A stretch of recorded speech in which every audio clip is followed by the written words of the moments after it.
All right, so I'm starting to remove the seam sealer and finding these spot welds, drilling them out and getting rid of that. Gonna get rid of the battery tray.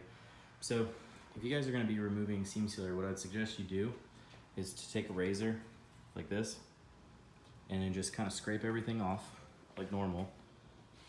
And that way it doesn't gum up the wire cup as much when you're using it. And then also use a rigid wire cup.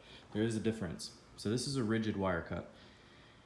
It's pretty intense. It's very, very aggressive. So try to only use it lightly and use like a lower speed DA or grinder or something like that. And the reason I say that, lower speed angle grinder, is because if you end up having something like this, if you end up having one of these, it spins way too fast. Make sure that you're adhering to the maximum RPM level on this piece, because what ends up happening is this piece will start to flare out and these little bits become projectiles.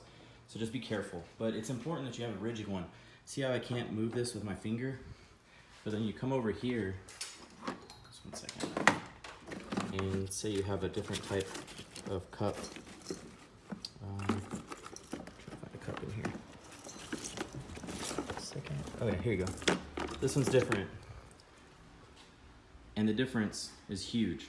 This little cup right here, it's kind of loose and it's not as aggressive. You could probably use one of these to do a light cleanup or something like that, or remove paint. These are all good. But the best thing to use is one of these rigid cups.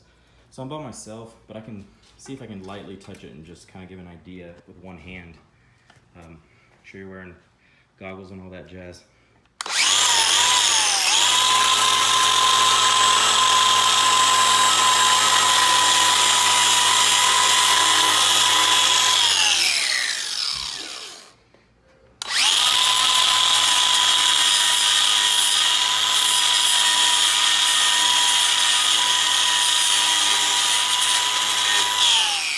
So it's all right, but I'm doing it one-handed, so it's not as good. But here's another piece right here. So as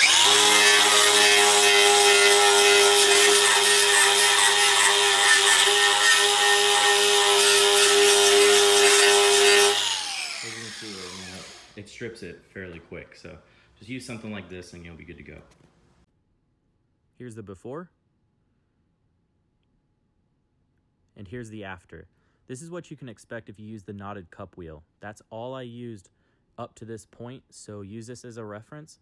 Obviously, you can get much better results if you used a combination of the cup wheel, rubbing alcohol, sandpaper, Scotch-Brite, and etc. But this is exactly where just the cup wheel will get you to.